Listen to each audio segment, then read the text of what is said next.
За би Монголын крикетийн холбооны дүүсгэн байгуулагч Тэргүүн Батулга гэж хүн байна. За крикетийн спорт Монгол улсад одоо яг 2014 оноос хойш ер нь эрчимтэй хөгжиж байгаа. Манайх бол одоогийн байдлаар өсвөр үеийн 10 гаруй баг насан туршидтын 8 баг тогтмол бэлтгэл сургууль гэж тоглож байна. За энэ дотроо бол Улаанбаатар хотын дүүргүүд хөдөө аймагуудын хэмжээнд бэлтгэл сургалт үйл ажиллагаа явуулдаг.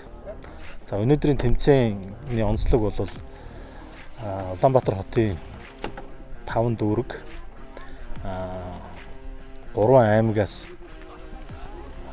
19-с доош насныхны 17-оос 19 насныхны шилдэг тоглогчныг оролцуулсан ийм шилдэг багуудын цуврал T20 хэлбэрээр ийм цуврал тоглолтуудыг явуулж байна. Дээрээс нь Монголын крикетийн холбоо сая олон улсын крикетийн холбооны албан ёсны гишүүнээр илссэн байгаа. Албан ёсоор хүлээн зөвшөөрөгдсөн байгаа, бүртгэгдсэн байгаа.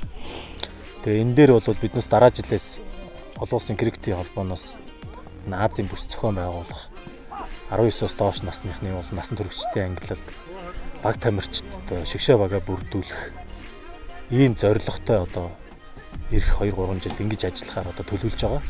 Тэрний маань бас урьдчилан бэлтгэл болгож энэ тэмцээнийг бас зохион байгуулж байгаа маа.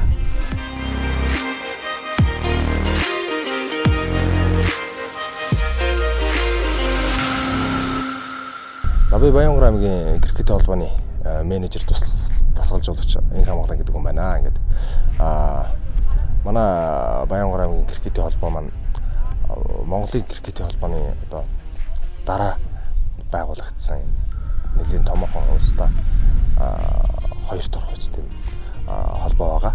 Тэгээд хамгийн анхныхаа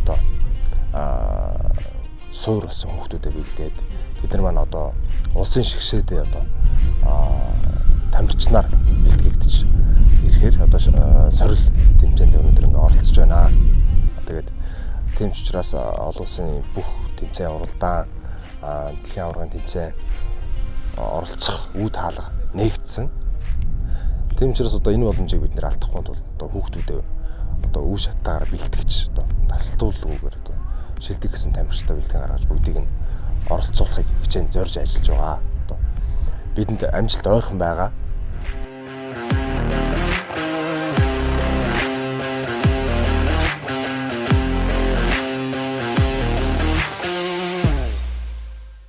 За сайн байцгаана уу, бүгдэндний өдрийн мэндийг хүргэе. Баянгар аймгийн тамирчин Ариун Жаргал байна. За тэгээд Баянгар аймгийн шилдэгүүд бусад мөн бүх өөр аймагуудын шилдэгүүд гэсэн хүүхдүүд нь ер нь тодорхойлогдоо тоо заагаад ирсэн байгаа. За тэгээ үүнд нь болохоор 2022 онд болох Азийн аварга шалгаруулах тэмцээнд сонгон шалгаруулалтанд нь төвшин тогтоохоор бид нэр ирсэн. Тэгээд эндээс нь болохоор нийтдээ Улаанбаатар аймгаас 21, тэгээд бус аймагуудаас 9 хүүхдүүд ирээд эндээс 12 хүүхдүүд нь гарч ирэх юм аа. 2022 онд болох Азийн аварга шалгаруулах тэмцээнд шилдэг 12 хүүхдүүд маань шалгараа оролцох болно.